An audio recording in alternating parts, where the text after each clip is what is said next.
Ayer yo creo que se visualizó muy gráficamente qué es lo que pretende el Partido Popular en relación a España. Hacer desaparecer cualquier elemento de contrapeso y contrapoder social. Ayer Montoro fue la viva imagen de lo que quiere. Es decir, me vienes a hacer de oposición, te machaco y te amenazo.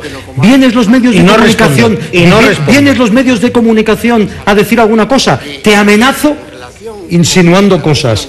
Viene la ciudadanía a pedir explicaciones, la ninguneo. Y además te demuestro que no me vas a controlar porque ni te explico nada de los sobres, ni te explico nada de la amnistía fiscal susceptible. Puse de manifiesto hasta qué punto están dispuestos a cargarse la democracia. No, yo creo que hay una alarma social en este país en todos los niveles sociales.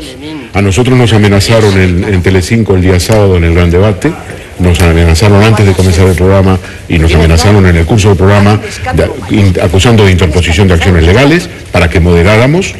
Eso fue un hecho. Yo comentando con Pablo Basile ayer este tema, el presidente de Telecinco, me decía que realmente le parecía inaudito lo que estaba ocurriendo, que él comprendía que el gobierno está absolutamente al borde de un ataque de nervios o poseído por un ataque de nervios, pero que estas prácticas revelan una profesionalidad realmente muy, muy baja.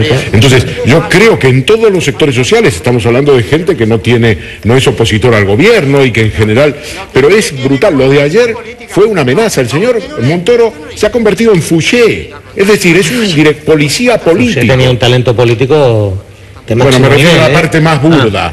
Un policía fiscal, el FBI fiscal, amenaza a los diputados, que a los medios de volvemos comunicación. enseguida con este tema y también vamos a conectar